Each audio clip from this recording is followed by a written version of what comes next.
Hello and welcome to Racialized 506, an anti-racism podcast brought to you by the Saint John Newcomers Center. My name is Bob Whitney and I will be your moderator. Our goal is to share the message of anti-racism through sharing stories of newcomers in our city, giving voices to those who are looking for the chance to speak. It is important to welcome newcomers in our community and any person minority from the community to hear their stories and challenges to raise awareness for anti-racism in order to create an accepting society. We will be joined by three guests who are going to share their experience and lead our discussion. Hello, everyone. Thank you so much for joining us today for another anti-racism conversation. This is the conversation we really want to have, and it's about time to have. And we're going to keep having these conversations. And we're really happy today to have beautiful guests with us. And I guess Bob is going to introduce them. Do you want to go ahead, Bob? Sure, I'll go ahead. Good evening, everybody. Happy Friday. It's nice to see the sun out a little bit, and welcome. So tonight, the focus of the discussion is about the hijab and the significance and the symbolism of the hijab, both from the point of view of those who wear it and from those who don't, and for perhaps those who don't understand why people do choose to wear the hijab and what their ideas are. And just a couple of words about why that might be important. One aspect of information that's been quite common when we've looked at issues of race and racism in Canada, but also internationally, whether in Europe or in the United States, is that there's a very high level of discrimination, racism, actual physical abuse or threatening or verbal abuse or what is called microaggressions, especially targeted at women who wear the hijab, and even more so proportionally than men of other cultures or other races, or in this case, Muslim men. And that's simply because the hijab is a very visible symbol. When we see people who wear the hijab, and when we live in a country where the vast majority of women don't wear a hijab or religious coverings of any kind, then automatically wearing a hijab makes some people stand out. And for many people who don't know anything about Islam or don't know anything about the hijab, that can be something that they can simply wonder about in the best and most normal sense of the term. What does that mean? Why is she wearing it, etc.? But of course, given the context of the times, the media context, some of the international politics and discussions that are going on, of course, through popular media, there can be a lot of negative interpretations and understandings. And of course, we have the most dramatic examples recently, some of the so-called secularization laws or policies that are put into place, especially in France and also in Quebec, where women who wear the hijab, but also Jewish people or Sikhs or anyone who chooses to wear any kind of open religious clothing or symbols is banned from working in government jobs. And so that kind of what is sometimes called radical secularism is also becoming an issue. The idea that somehow if somebody chooses to wear a hijab or any religious clothing or symbol, that somehow that sets them apart from other people in society who don't. So of course the issue is complicated and also very much depends on where we live, how cosmopolitan it is. In the case of Saint John, because fortunately from our point of view, I think it's safe to say the influx of people from Muslim communities around the world is a great contribution to New Brunswick and to Saint John. But for many people who were born and raised here for generations, it's entirely new to see people and larger numbers of people walking in the streets, going to school, who are wearing the hijab. And so part of what we hope to do in this discussion tonight is to raise some awareness about why do people wear the hijab? Who are the people who wear the hijab. What does that symbolize, both in a positive sense for those who choose to wear it, and what might it mean for those who think that it is a symbol of oppression or a symbol of discrimination against women? Again, another recent poll indicated that many, many Canadians, non-Muslims of course, have this notion that Islam in particular discriminates against women, and that the hijab in particular is a symbol of the oppression of women in Islam. And that is a common perception, not based on accurate information as we know, but it is a common perception that people have. And again, at the most negative sense, that can sometimes mean that what we have is discrimination at different levels. So the purpose of tonight is to talk about that. The purpose is to raise awareness, share ideas, share experiences, and learn from each other in doing that. What I'll do very briefly is I'll mention our three speakers today and then hand it over to them. And I'll start with Paula Radwan. And Paula has always lived in Saint John and graduated from Saint John High School and later graduated from UNB SJ with a major in psychology, a minor in international studies, and a concentration in economics. She has worked extensively in finance, human resources, and management. Paula grew up as a Caucasian Canadian girl that practiced Christianity. It was not until 2010 that she accepted Islam and decided to start wearing the headscarf, the hijab. At that time, she was one of the only people wearing a hijab in Saint John. She is very well connected to the Newcomers and has even mentored some of them in business. She opened her restaurant, Taste of Egypt, in 2011, which specializes in Mediterranean food. She struggled with making the business successful, as it was a new cuisine in Saint John when it was opened. She has worked on initiatives to help grow our community and has brought over people to work on work permits from Western Canada and has helped other businesses to do the same. She currently is running in the municipal election for Saint John to be a councillor and does have some concerns that she will face some challenges being from a minority. Our other speaker tonight, Sadaf Anjum, and she was born in Pakistan. And when she was very young, her family moved to Ireland, which is where she spent the majority of her childhood. She then moved to Saint John, New Brunswick with her family in 2010 and has since completed her Bachelor of Science as well as her Bachelor of Education, both at the University of New Brunswick. This fall, she will be going back to school to study medicine at Dalhousie Medical School here in Saint John. And our third speaker, Noha Eshra. Noha has a degree in accounting from the University of Alexandria in Egypt. Her experience is in purchasing. She graduated high school from a German Catholic school in Alexandria. She speaks Arabic, English, and German. Noha moved to Canada with her family in 2018. She is an active community member, and she is an administrative assistant for the Department of History and Politics and Social Science at UNB here in Saint John. So those are our three wonderful speakers, obviously with lots of experience and knowledge about our community and their own experience. And I think if no one minds, I am just going to arbitrarily decide who's going to go first. And if nobody really minds, I'm going to ask Paula to start. Paula. Okay. All right. Thank you so much, Bob. And thank you so much, Lena, for inviting me to speak today. I really appreciate all of the efforts that you guys are making on this very important subject. So I don't really have notes, so I'm just going to kind of go with my heart on this. I'll just give you a bit of a background about me.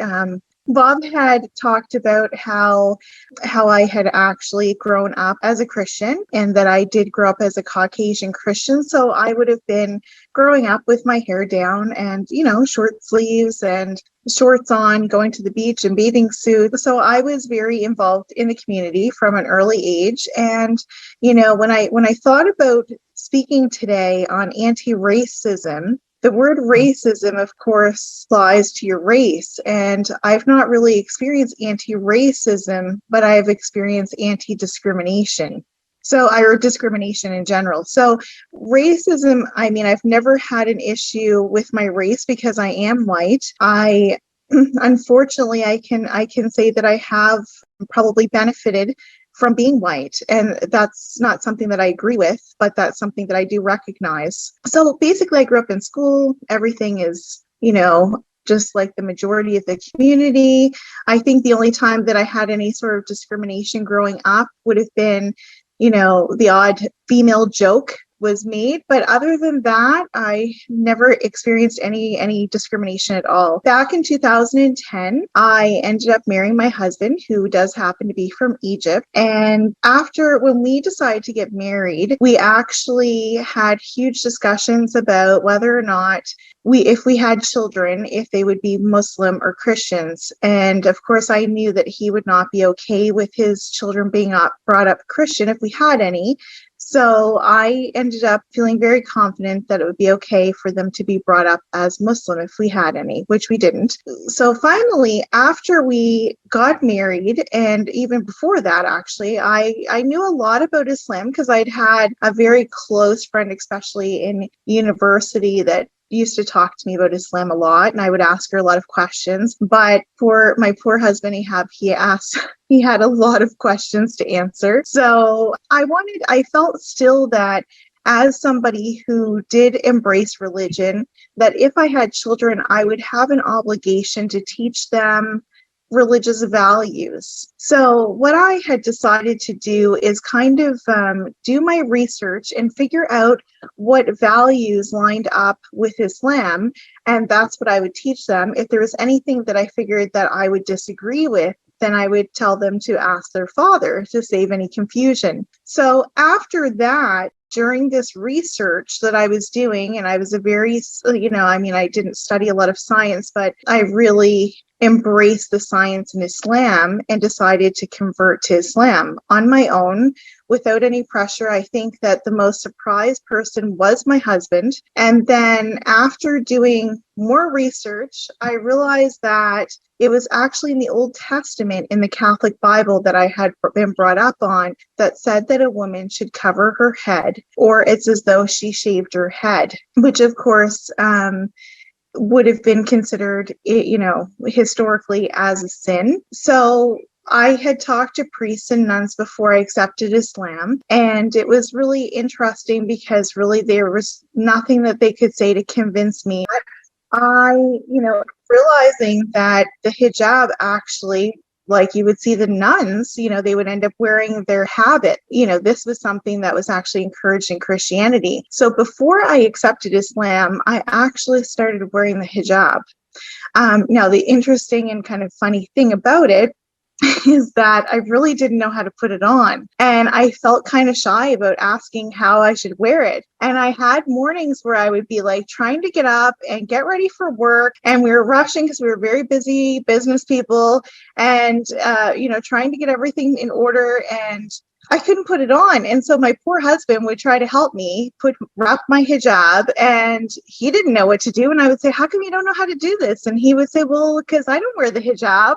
And so it's kind of funny that I had these challenges, but really, I remember crying because, it would be like being frustrated because you can't put on your sock in the morning. I couldn't get dressed the way that I wanted to get dressed. So, and why did I want to dress like that? It's not just because I had seen it in the Bible or I had read the ayahs, which would be the verses in the Quran about the hijab. It was because I really did genuinely want to dress modestly. I found great value in doing that. So, my whole life I go with pretty much zero discrimination. And then all of a sudden I put a piece of material over my head, and all of a sudden the looks start to change. The looks that I'm seeing in people's faces are changing. Some people would change because their look because they were surprised, I think. Some people were very curious, which there there was me as the only Caucasian in Saint John that was wearing a hijab at the time. We did have a few girls from the Middle East that was wearing them, but you have to keep in mind the Syrians were not here back in 2012. So it was a very different scene here in Saint John. I remember being in Costco one time looking for produce,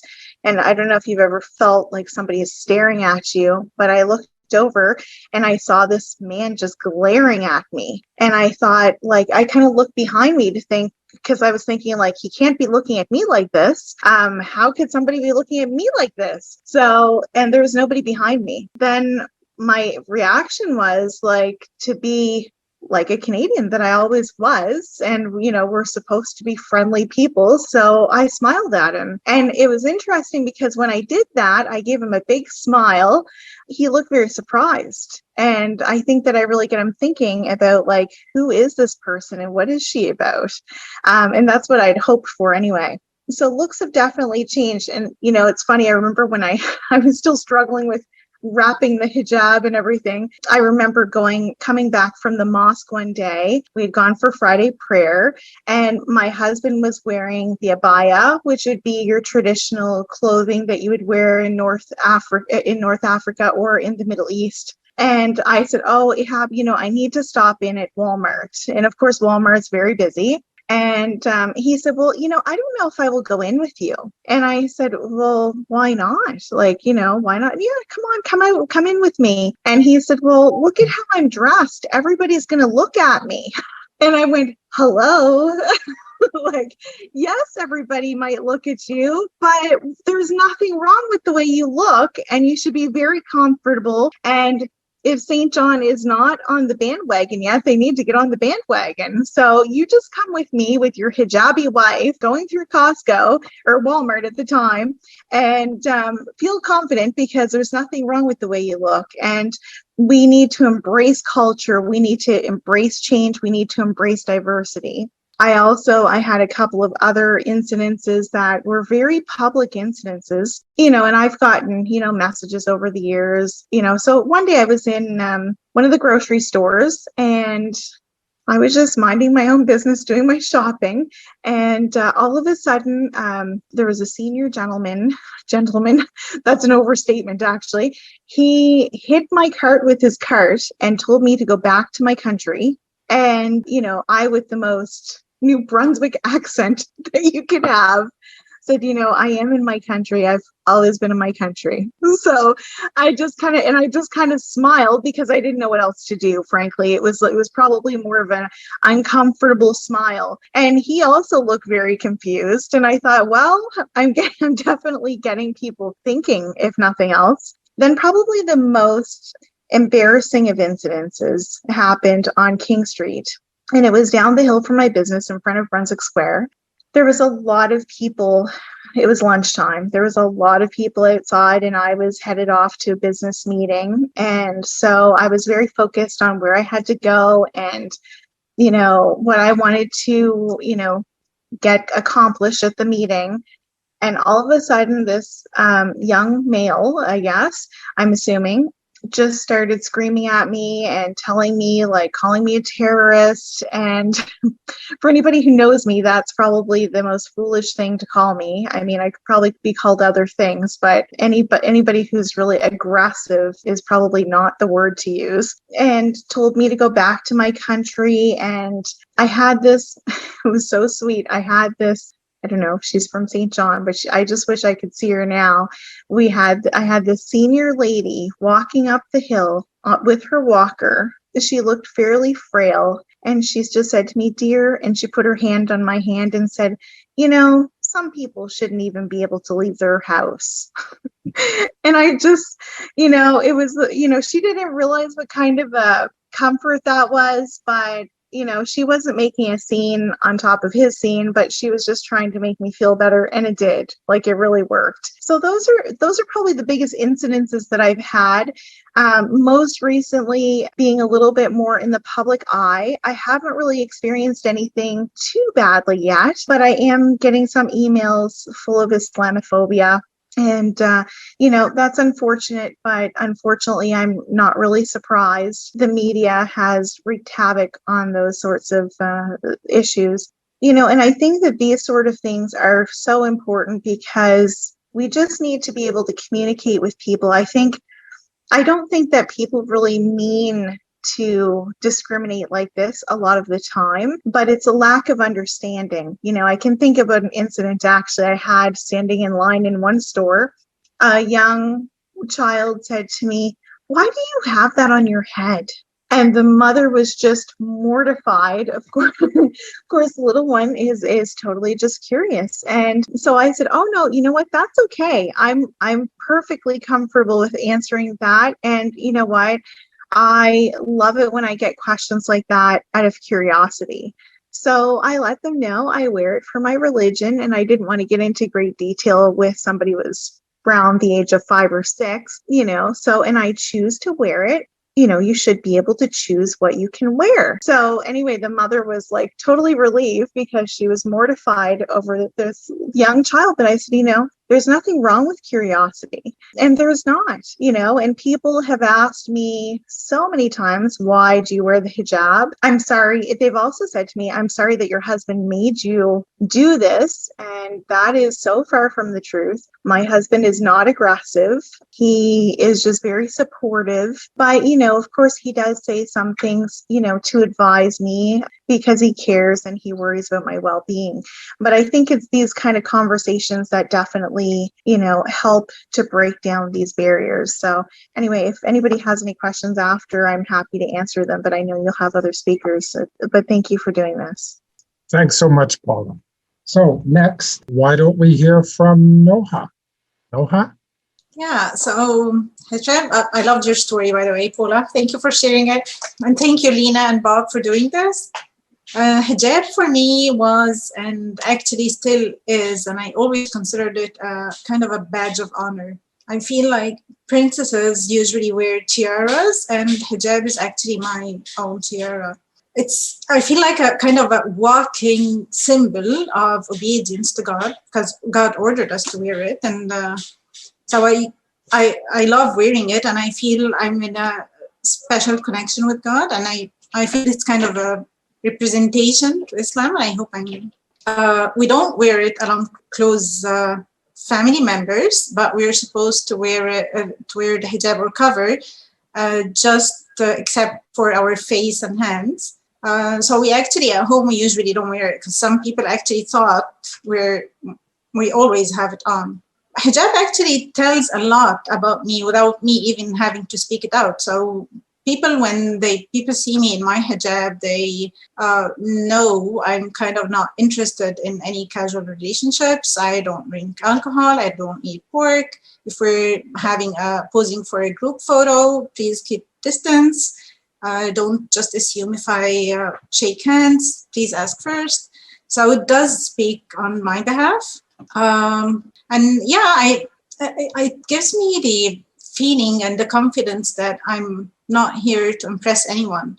This is who I am, and I want people to connect with me for who I am and how I present myself, not for how I look. Just connect with the inner person, not the outer. So when I started when I thought of wearing my hijab, I was kind of young. When I told my mom about it, she was totally against it. And she said, no, she thought I'd changed my mind, or maybe in a couple of weeks I'll tell her, no, I'm done or that. So I'm not interested anymore. And certainly she felt I might not be able to face the challenges at school because I attended a Catholic school, right? So, and nuns actually, although they covered as well, as Paula said, they still did not support us when we were our hijab. And there were only the 5 of us maybe within the whole school.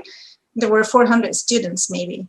So we were very kind of certainly a minority. So, but what I want to say here is that when I shared the story with other Muslims or other hijabis, many of them told me that they had the same issue too, and they had to kind of convince their families to wear the hijab.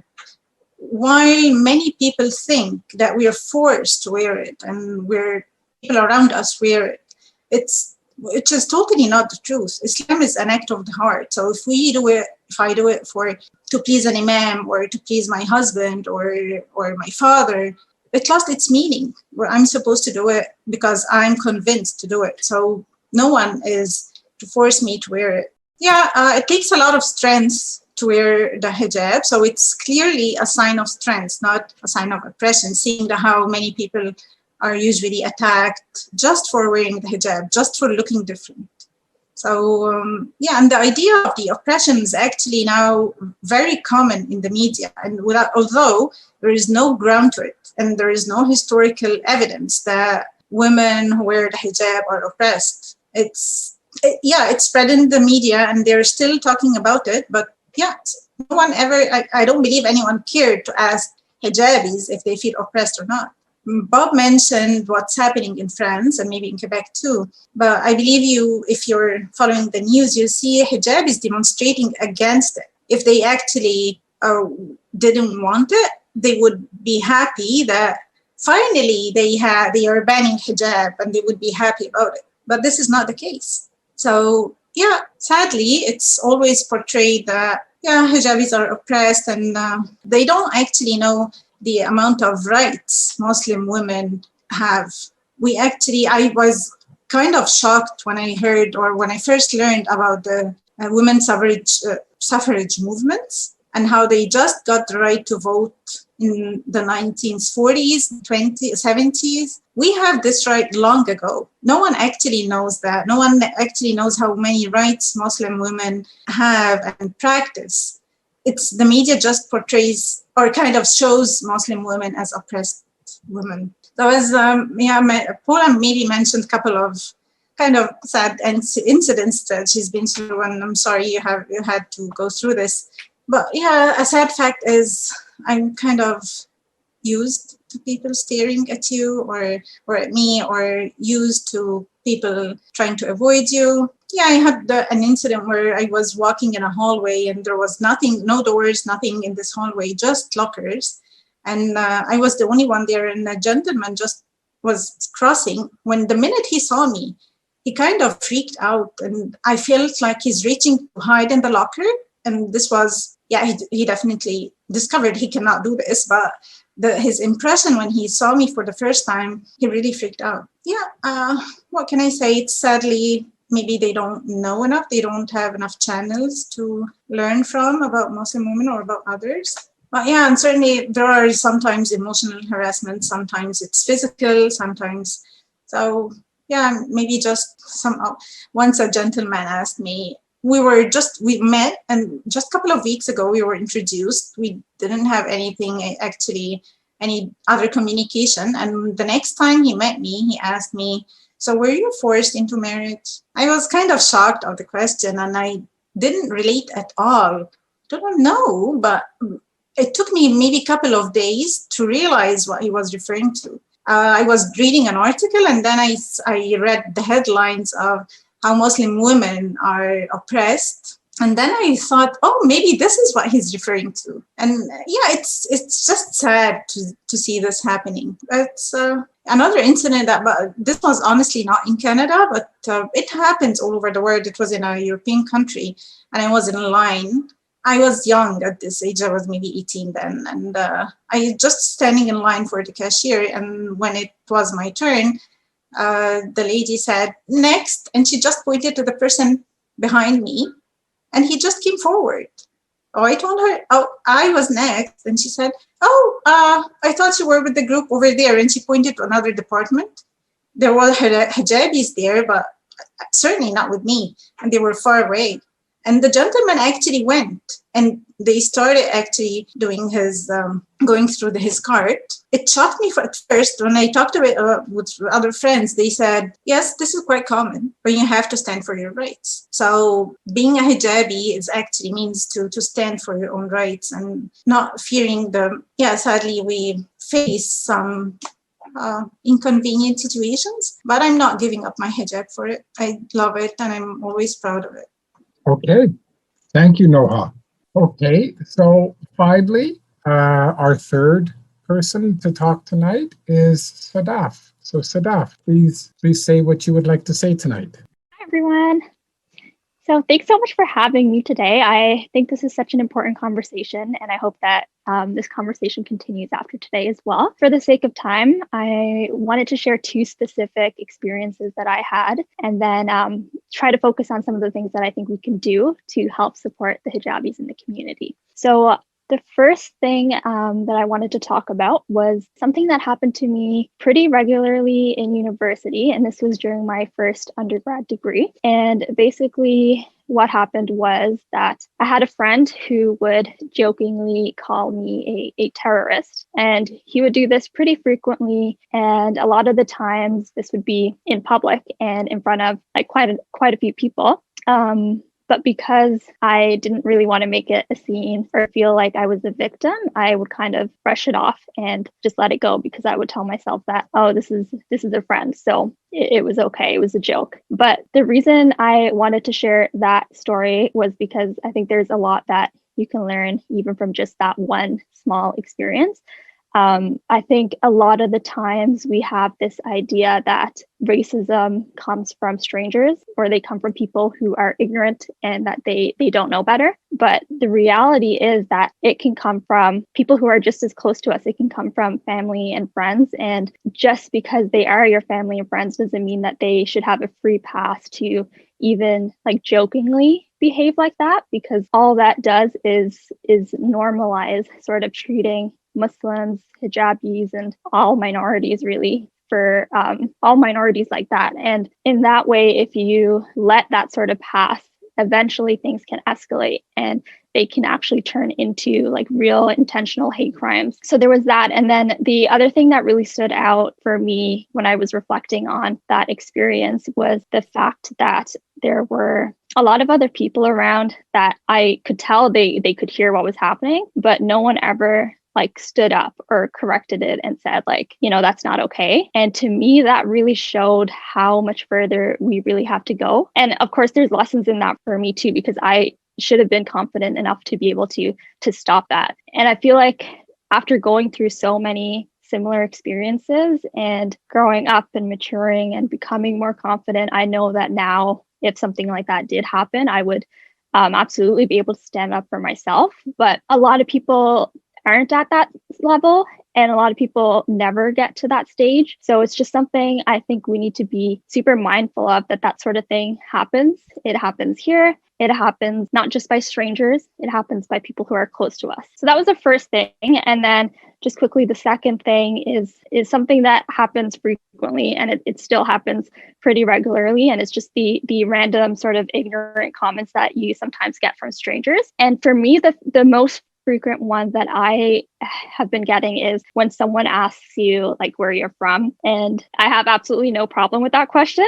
But the problem I have is in the response that sometimes you get. So usually if someone asks me where I'm from, I'll respond with, I was born in Pakistan, but I moved to Ireland when I was a year old and I lived there for 15 years. But even though I would like really emphasize the fact that I grew up in Ireland, the common response would always be like, oh, like your English is so good. And that can, like, when you hear that so often, it gets really frustrating, because I don't think, first of all, you should ever have to like downplay your roots and where you're from. And then secondly, like it's just a very like racist assumption to have that anyone who does wear the hijab they must not be from here, or they speak poor English, or they must be uneducated or whatnot, which of course we know that that's not true. But that story kind of shows me the need for greater representation of hijabis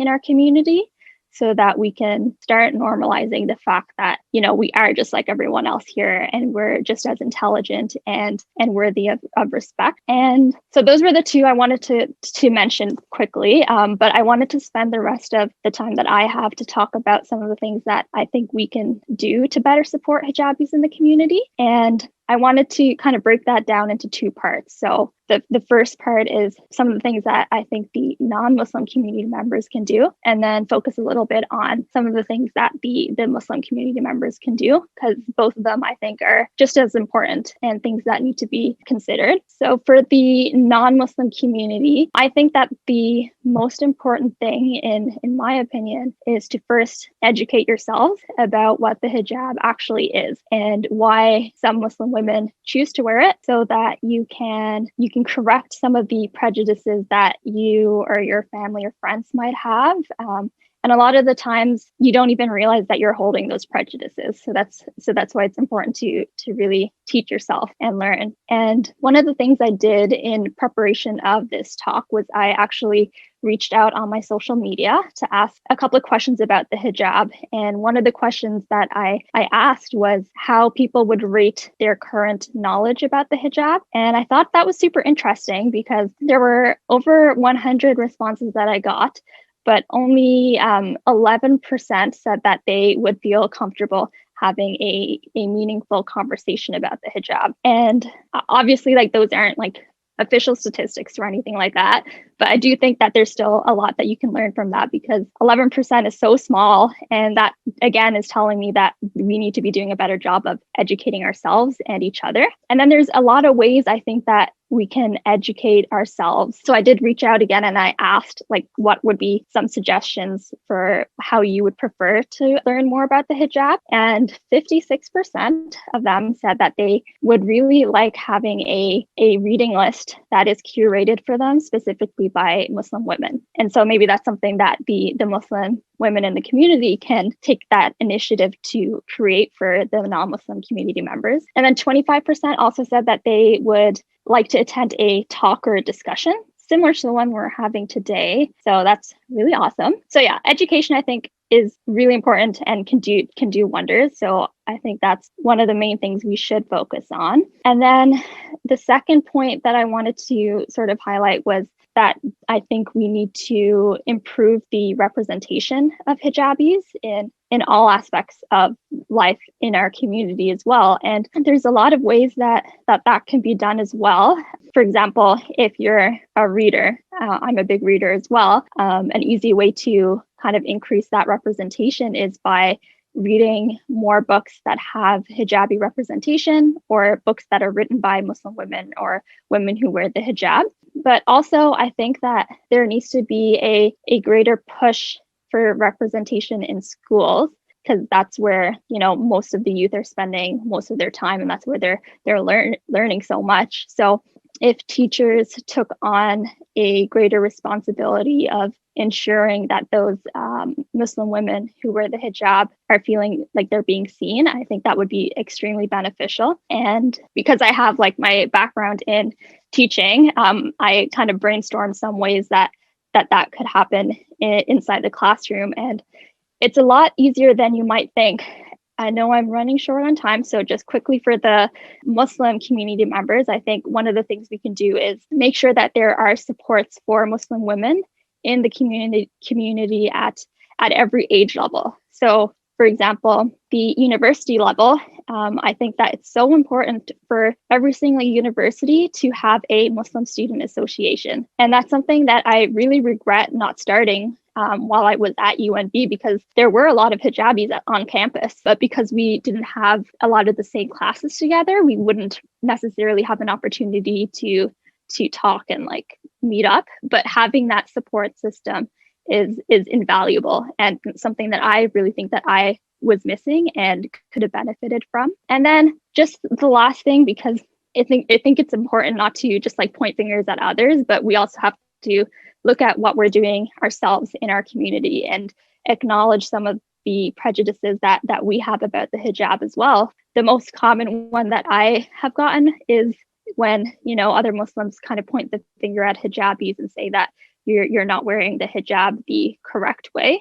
And I think for me, the hijab is such a personal decision. It's a decision between yourself and God, and only you can decide how you want to represent that. And anytime that I have personally been criticized about, you know, wearing the hijab, like styled differently, it would really leave me feeling like quite bitter and disheartened and resentful almost. And for a while, when I did get those comments, it damaged my relationship with the hijab. And so just acknowledging that, those prejudices do exist within our own community, and that we're not immune to having those kind of negative thoughts as well. I think I'm just about over time, so I will stop it right there. Thank you. Thank you so much. And thank you to the three of you. Just a couple of brief points. One of the interesting surveys I read a short time ago to support a couple of points here is that while the province of Quebec and in France have instituted laws against wearing religious symbols, the hijab being the most prominent one survey in Canada said that in all likelihood, all the other provinces would do that as well if there were politicians willing to do it. Now, for different reasons that have to do with the history of Quebec and the history of France, those policies have been implemented. But the point of this survey was to say there are many people in this country outside of those provinces that share those same prejudices that exist in a place like Quebec or in France for different reasons. So that's something worthwhile to, I think, be aware of, that yes, those kind of laws and discrimination could happen anywhere. And the other point before we get to the discussion is I think it's extremely important, the point about how humor can mask racism and how, yes, we hear the horrible, verbal, overt abuse, but that often people can use humor as a way to hide behind the prejudices that they have. And they think it's funny, and they think they're maybe lightening the tension or whatever, however they justify it. But the point is, it is another form of expressing racist prejudices. And I certainly just in other contexts have often heard humor in that sense used in that very cutting edge, hurtful way. And yet the person doing it thinks that perhaps they're not doing any harm. So that's, I think, a very important point. And all three of you have made important points. So thank you. Let's have a discussion now. Thank you so much. And maybe I can read, there's a couple of comments here in the chat, but first I really want to thank all the guests today. You were absolutely amazing, really inspiring. This is why we're having these kind of conversations to spread awareness, to hopefully help others as well down the road, and hopefully eliminate the wrong common impressions from the community and the society, which is not acceptable. So thank you so much. And Noha, I loved when you mentioned hijab as a sign of strength, not a sign of weakness. Absolutely, you're absolutely correct. There are a couple of comments here. These are such great ideas. We all have responsibility to support the Muslim minorities in our community. If you see something, say something and fight for representation. Thanks, Sadaf. That's from Aline. And Zahra said, I guess I agree what you're saying, Sadaf. We are not allowed to talk about religion directly, but you can bring awareness to good ethics and good manners that Islam stands for. And Sarah mentioned, I really love the idea for UNBSJ. I myself have never thought of something like that. And in my field, there are barely minorities that I talk to. Thank you to all amazing guests. This was super insightful. MashaAllah, amazing ideas, Sadaf. So these are the comments from the chat. And once if you guys want to put something in the chat, I'll read them. If you guys have any questions, comments, yes, Rodrigue, please go ahead. Thank you for all that. It was very interesting to listen to all three of you because you brought different perspectives to the same issue. I was wondering, because I think the general public, and me included, confuse the hijab with the burqa and other types of face coverings. And I'm wondering what your thoughts are about how these are perceived and how we should, because I think when Canadians see the hijab, I think some just go straight to the burqa and think of those situations, and maybe I'm completely wrong, as situations where women don't have choice. You can refute what I'm saying. I'm not well versed in how the burqa is used. I'm just wondering what your thoughts are, and I'm just directing it to anyone who wants to speak on it. Yeah, so I mean, I've always been a little bit challenged with reading Quran because I don't speak Arabic. I know a few phrases here and there, so I end up having translated versions. But it has always been my understanding from the verses that I've read through translation that there is guidance actually in how the hijab is worn, so that you're covering parts of your body is not exposed as well. Like there's specifics in there. There's also a verse in the Quran. I don't know exactly how it is said. Noha might be able to confirm it a little bit better, but that does say that from a distance that a woman looks like a crow. And I think that's where some of the perception is my understanding where the niqab comes into play. That is one of the verses, only one. I have some family members in North Africa that do wear the niqab. And although I have not had interest in wearing the niqab myself because I don't think it's an order, I look at it and it's my understanding that it is something extra that you could do, but I support anybody who wants to do that. And quite interestingly enough, since COVID has happened, we all look like we're wearing a niqab. You know, we've all got the masks on. Even the guys look like they're wearing the niqab. So this sort of impression that people always had that you can't go into a bank covering your face and you can't be out in public covering your face because you could scare people, you could attack people. People are not getting attacked with these masks on. So alhamdulillah, thank God for that. But, you know, I'm all for supporting other women. And I think that we need to lift up other women in their, you know, their challenges that they have in the things that they want to do. And I'm all in support for anybody who wants to wear the niqab. Now, the other thing is you were actually using the word burqa. Now, the burqa would typically be the whole covering that would come over that you would, where the niqab could actually be like a covering that comes over your face so that you would end up seeing the eyes. But there is a little bit of a difference there, and it, you know, and it's me, you know, I mean, it's somewhat cultural, but obviously they're trying to do the extra things as a Muslim woman. So I'm in total support of it for anybody who wishes to take the extra steps. Allow me to add to it. It might be shocking for you to hear that, but honestly, when I grew up, I kind of had the same impression, to fear people with niqab, and I honestly never had the experience to have any relatives or people I deal with until I kind of grew up. And then I was shocked of how nice and sweet they're just normal people. Saying that Sadaf mentioned that we're kind of working hard to prove to people around us that we're normal. And this is kind of frustrating too. So they are just normal people like anyone else. They chose to do that. I understand that the media always portrays that people with burqa are oppressed and we should go save them and we're the Superman who saves the whole world. No one ever talked to them. I didn't see them demonstrating against it. I see people now demonstrating in China, asking the world to save them, or they're being tortured as Muslim and genocide happening in China and in India, and no one just cares. They don't even care about it.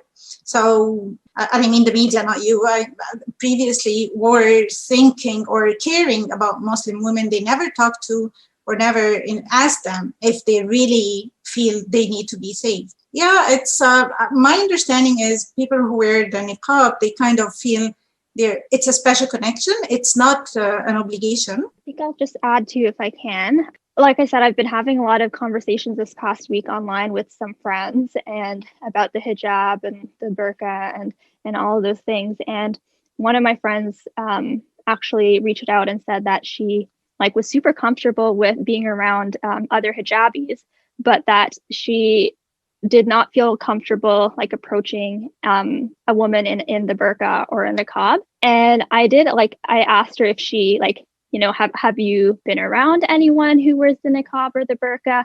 And she said that no, she had never seen someone in person wearing that. And I thought that was super interesting too, because there's this fear of something when you're not exposed to it. And so that's why I think a huge part of it again comes down to the importance of representation.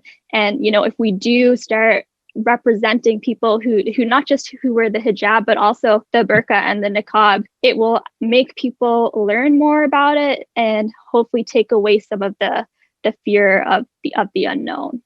There's a school in Moncton that received a couple of years ago 2 Iraqi girls, and one of whom, I think only one of them, wore the niqab. And the school initially was, what do we do? And so, and of course, there was this resistance, but as soon as that we went through the whole process of discussing of how it was, and that it was her choice, and the parents and the family supported her, and then and of course, 80% of the teaching workforce are women, so they embraced her. Is the short story of a longer story, because she felt very comfortable to take her niqab off when she was speaking to the principal, who's a woman, or the vice principal, who's a woman, or to her homeroom teacher, or to any woman. And so they made a connection with them very quickly.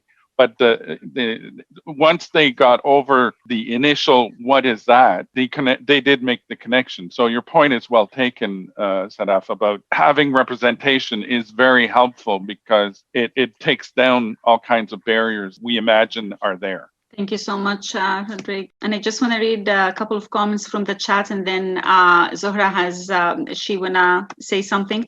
Aline mentioned, I think it goes back to educating yourself. Ignorance begets more ignorance. So as Sadaf said, educating ourselves is the first step and is so important. We are naturally predisposed to fear anything we see as other. So learning about hijab and niqab and the burqa is so important when it comes to dismantling these kinds of prejudices too. And as Noha also said, talk to Muslim women. Don't get your facts from media. And Sarah said, I feel as if after the pandemic started, that the niqabis have gotten their due. Thank you so much for your comments. Anyone else have a comment or a question? Oh, Zohra is back. Hey, Zohra, you want to go ahead?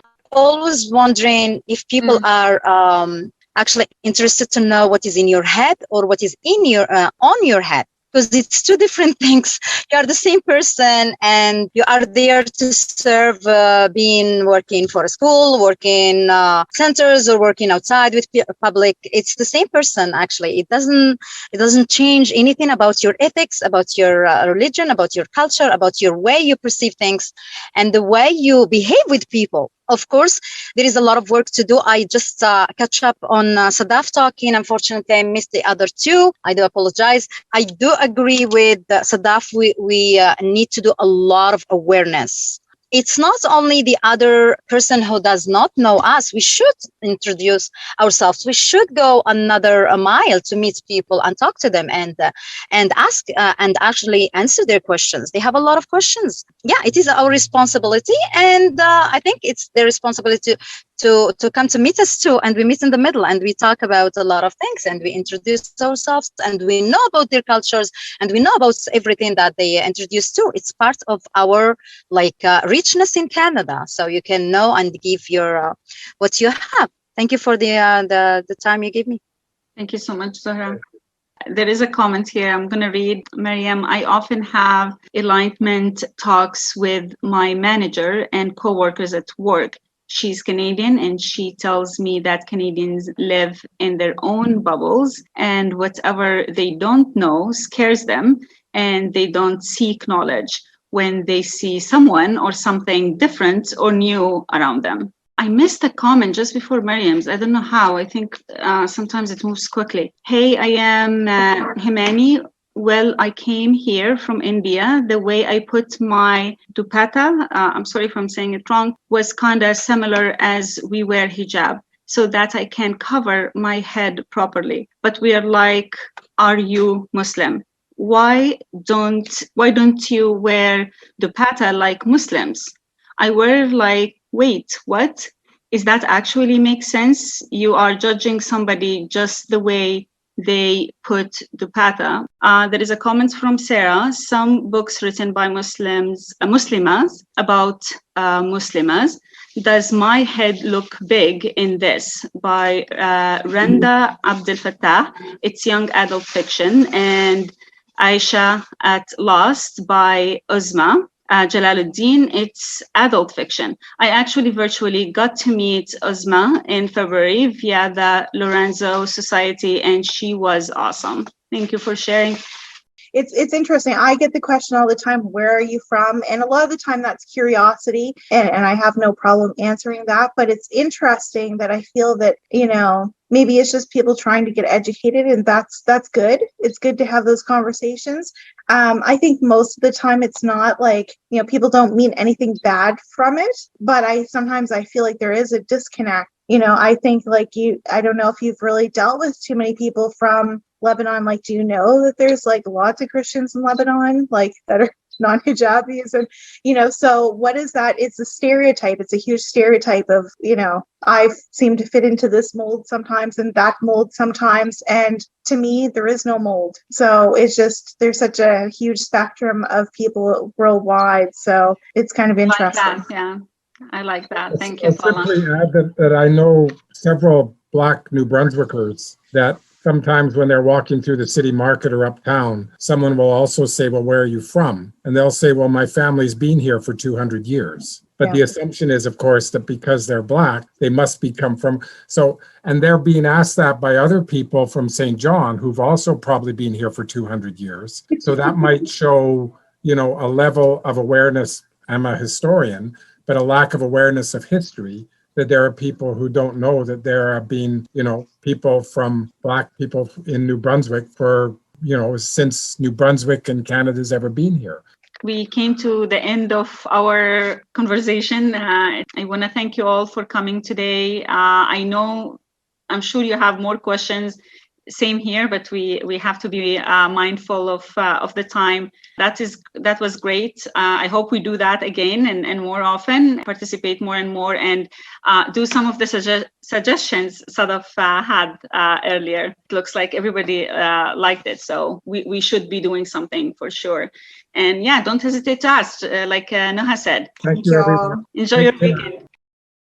You have been listening to Racialized 506 by the Saint John Newcomers Center. A huge thank you to our listeners and a huge thank you to our guests.